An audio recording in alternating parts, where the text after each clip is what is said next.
یہ بدر کا وہ مقام ہے جہاں پر اسلام کی پہلی جنگ کفار مکہ سے ہوئی تھی، جس کو غزوہ بدر کہتے ہیں۔ اس میں حضور پاک صلی اللہ علیہ وآلہ وسلم نے اپنے 300 صحابہ کے ساتھ اور کچھ جنگی سامان کے ساتھ قریش کے 1000 سے زائد سورماؤں کو جہنم میں واصل کیا تھا، جو کہ پوری طرح جنگی سامان کے ساتھ لیس تھے۔ اسی مقام پر آپ کی مدد کے لیے اللہ تعالیٰ نے فرشتوں کو جنگ کے لیے بھیجا تھا، اور اس مقام پر جہاں پر اب یہ مسجد ہے، اس مقام پر آپ کا خیمہ تھا، اور اس میدان میں یہ جو کنواں آپ کو نظر آ رہا ہے، اس کنویں میں ابو جہل سمیت قریش کے نامور جنگجوؤں کو قتل کر کے پھینکا گیا تھا۔ اور اس سے تھوڑا سا پاس ہی مقبرہ شہداء بدر ہے، جس میں اس جنگ میں شہید ہونے والے اصحاب کے مزار موجود ہیں، اور اس کتبے پر ان تمام شہداء کے نام موجود ہیں جو اس جنگ میں شہید ہوئے تھے۔ 17 رمضان المبارک جمعہ کا دن تھا، یوم البدر، یوم الفرقان جس کو کہتے ہیں۔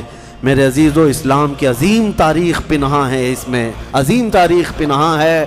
نبی پاک صلی اللہ تعالیٰ علیہ وسلم کی طرف سے میدان بدر میں سب سے پہلے اترنے والے کون لوگ تھے؟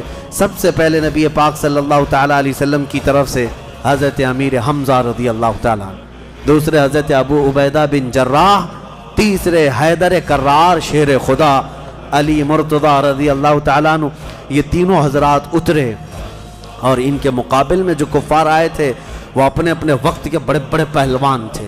بڑے بڑے پہلوانوں کو انہوں نے اتارا تھا میدان بدر میں، اور جب مقابلہ ہوا تو سب سے پہلا وار حضرت امیر حمزہ کا سامنے والے پر پڑا، وہ گاجر کی طرح کٹ کر گر گیا ایک ہی وار میں۔ حضرت ابو بکر صدیق رضی اللہ عنہ نے اپنے بیٹے عبد الرحمن، جو اس وقت کافر تھے، کو للکارا، لیکن ان سے مقابلہ نہیں ہوا۔ اسی طرح حضرت عمر رضی اللہ عنہ نے اپنے ماموں عاص بن ہشام کو قتل کیا۔ جنگ کا فیصلہ بہت تیزی سے ہوا، اور قریش کو عبرتناک شکست کا سامنا کرنا پڑا۔ ان کے 70 سردار اور جنگجو ہلاک ہوئے اور 70 قیدی بنائے گئے۔ ہلاک ہونے والوں میں ابو جہل، عتبہ بن ربیعہ، شیبہ بن ربیعہ، ولید بن عتبہ، امیہ بن خلف اور نضر بن حارث جیسے قریش کے بڑے سردار شامل تھے، جو اسلام کے بدترین دشمن تھے۔ حضرت عبداللہ بن مسعود رضی اللہ عنہ نے ابو جہل کو قتل کیا، جبکہ حضرت معاذ بن عمرو اور حضرت معوذ بن افرا رضی اللہ عنہما نے اسے زخمی کیا۔ دوسری طرف مسلمانوں میں سے صرف 14 صحابہ کرام رضی اللہ عنہم نے جام شہادت نوش فرمایا۔ ان کی شہادت نے ایمان کی راہ میں قربانی کی عظیم مثال قائم کی۔